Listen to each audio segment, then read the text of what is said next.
ना मैं कुछ ना तुम, बस सामने नंदी के महादेव है और महादेव के सामने नंदी है। एक दूसरे को देखते रहो।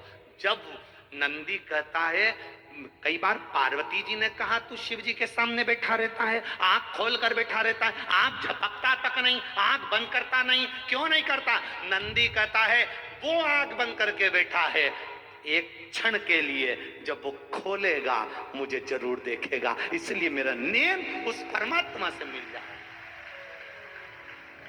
बाबा से मेरे नेत्र मिलना चाहिए, मैं शिव से नेत्र मिलाने के लिए बैठा हूं और किसी से।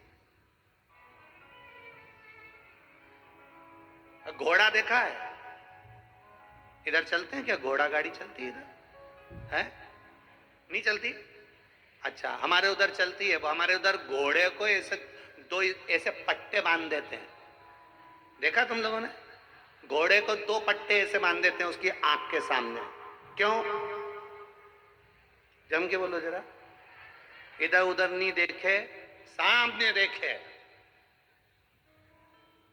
बस हमें भी भक्ति के दो पट्टे ऐसे लगा लेना चाहिए जिससे केवल हम महादेव को देखें, उसके सिवाय कुछ नहीं। और सरल भाषा में समझ जाओ, हवाई जहाज में उड़े हो? हवाई जहाज में सफर करा है? हवाई जहाज में सफर करा है तो वहां जैसे ही हवाई जहाज में ऊपर चढ़ के बैठो कुर्सी पे, इतनी देर में देवी जी आके बोलती हैं सीट बेल्ट लगा लो। बोलो, बोलती कि नहीं बोलती? अरे जम के तो बोलो। क्यों? सीट बेल्ट लगा कर बैठिए, बस अपनी सीट पर बैठिए, बेल्ट लगा लीजिए। जो हवाई जहाज चला रहा है उसको तुमने देखा है? जितने लोग अंदर सफर करते हैं, जो अंदर सफर कर रहे हैं, उनसे हवाई जहाज चलाने वाला मिलने आता है क्या? अरे बोलो, जम के बोलो। नहीं आता, केवल उसका नाम बोला जाता है।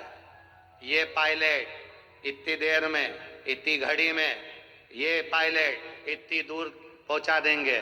पायलट का नाम बोला जाता है, समय बोला जाता है, पर पायलट मिलने नहीं आता है। और अपनी सीट पर बेल्ट लगाकर बैठे रहो, रायपुर से भोपाल तुम पहुंच जाओगे। उसी तरह हमारी कथा भी ये कहती है, भक्ति का बेल्ट बांध कर बैठे रहो। वो पायलट भले नहीं दिखता, उसका नाम तो मालूम है ना, जपते रहो पार लग जाओ।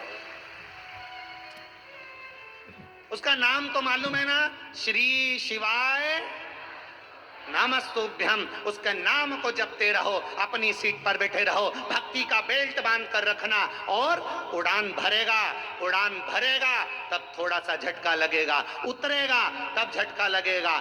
बचपन थोड़े झटके में निकल सकता है, जवानी जब ऊपर पहुंचते पहुंचते आराम से चलेगा तब वो भी हिलेगा तो लगेगा कि थोड़ा सा कहीं डोल रहा है। अवस्था युवानी की डोलती हुई नजर आएगी, पर जब वापिस नीचे आएगा थोड़ा सा झटका लगेगा। झटका उसी को लगेगा जिसने बेल्ट नहीं बांधा होगा। जिसने भक्ति के बेल्ट को बांध कर रखा होगा उसको झटका भी नहीं लगेगा और चला जाएगा। कष्ट वो भोगे जिसने भक्ति ना करी हो, कष्ट वो भोगे जिसने भजन ना कराओ। जो कभी भगवान की भक्ति में नहीं डूबा, जो कभी भजन में नहीं गया, कभी स्मरण में नहीं गया, कभी एक लोटा जल शिव जी को चढ़ाने नहीं गया, कष्ट उसको भोगना पड़ता है। संसारिक मनुष्य जो भगवत की भक्ति में लगे उसको नहीं। मैना, धन्या, कला तीनों निकल कर गई और सनकादिक ऋषि की जंघा में चोट लगी। सनकादिक ऋषियों की जंघा में चोट लगी। जब लगी तो इनमें मैना गई तो इनने कुछ नहीं कहा, धन्या गई तो कुछ नहीं कहा, कला गई तब लगा कि भाई बार बार लात मार रहे हो, बार बार अपमान कर रहे हो, ये कहां की बात। शिव महापुराण की कथा कहती है, एक बार जो बैठ गया, या तो पहले ऐसी व्यवस्था कर रखो कि घर के लोग यहाँ बैठेंगे तो वहां दूसरा नहीं बैठे कोई, और अगर कोई दूसरा बैठ गया है तो प्रयास करना कि उसको फिर हटाने का